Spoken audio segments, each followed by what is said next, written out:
Hello everyone, I am Heather Lindenmeyer. I'm going to talk to you about keeping the arts in the schools. Arts help us, arts challenge our thinking. They help us grow. They inspire us to achieve and teach us imagination. It's from the arts that we have the masterpieces like Rembrandt and Mozart. Unfortunately, funding in this field, has been growing short lately. Returning the funding will help bring back these positive influences into the classes. It has been shown that schools with an art-rich program have increased creativity, stronger leadership, more likely to stay in school because of the lower dropout rates, and tend to have better grade point averages. These statistics are from Feed Your Kid the Arts and American Art for the Arts Action Fund in the U.S. Department of Education. There's an untapped resource of various artistic mediums that branch out to everyone. With all the new media today, even a computer is an artistic playground.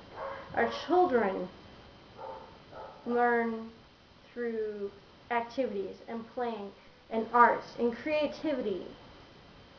Why should we as adults be any different? Or even as a teenager, the high schools. When we were kids, we learned through hands-on activities. The way we learned our shapes was because we could physically touch them and say, that's not a cube, or that's not a square, it's a cube. Ever since I was a little girl, I was involved in the arts. My personal favorite was finger painting.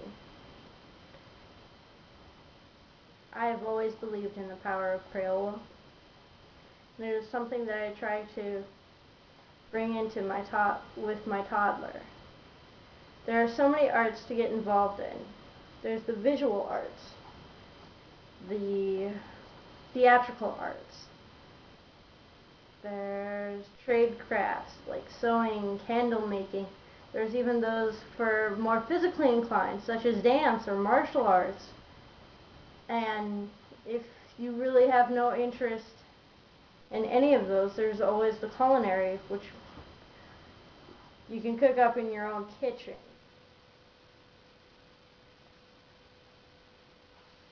And the entire spectrum has its own flavor, like culinary arts, or in the trade crafts with the aromatherapies and the music that you listen to through your MP3s, your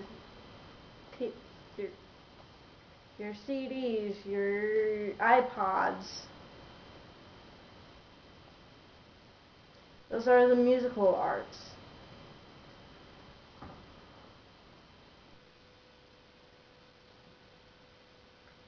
And I truly believe that there is something out there for everyone, even if you don't feel that you're inclined.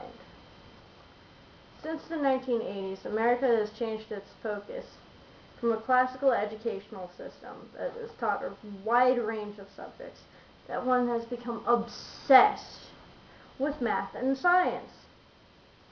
This was due to a perceived gap between the United States and Asian countries, as shown by UNESCO. The effect of this perceived gap and the obsession that it caused was to raid other programs of their funding and increase the funding for math and science. That is when they started cutting funding for the arts to save the school system's money.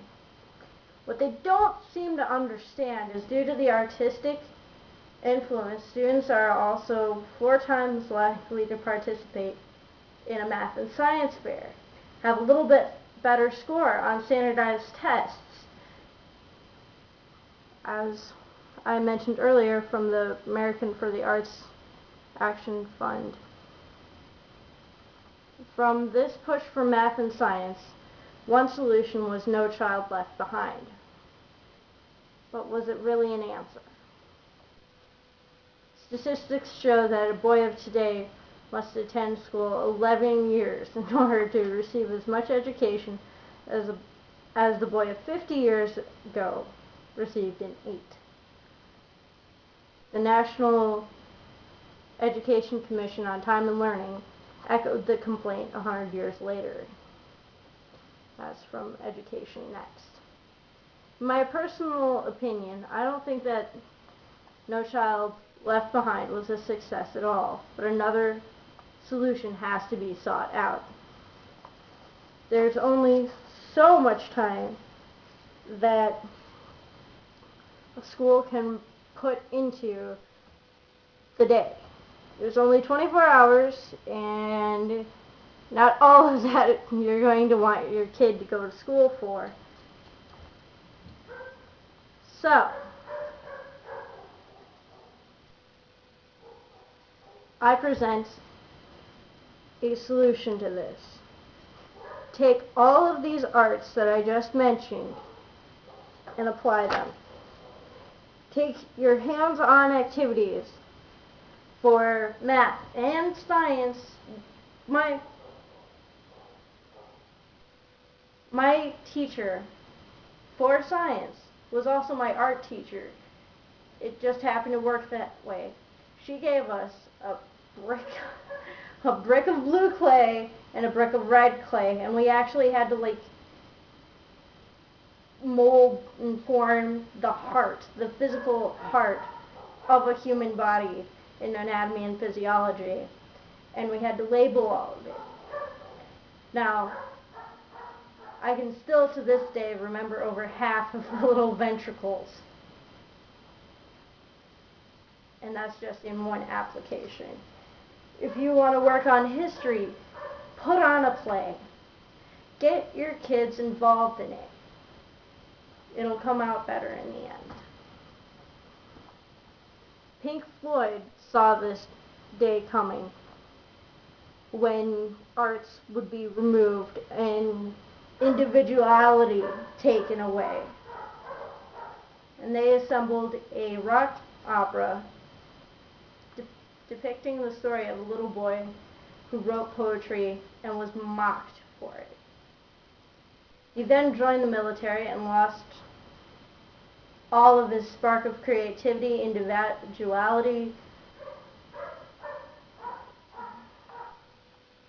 I'm pretty sure that most of you know this because another brick in the wall came from that rock opera.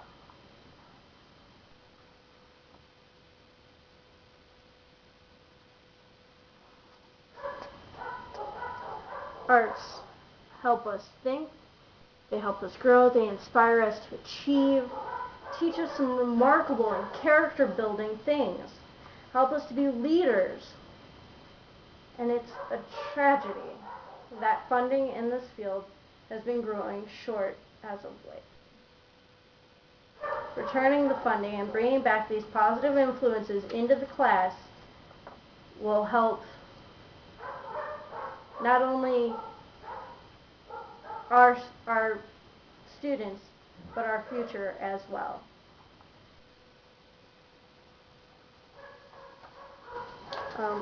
I also have the citations for everything that I worked on.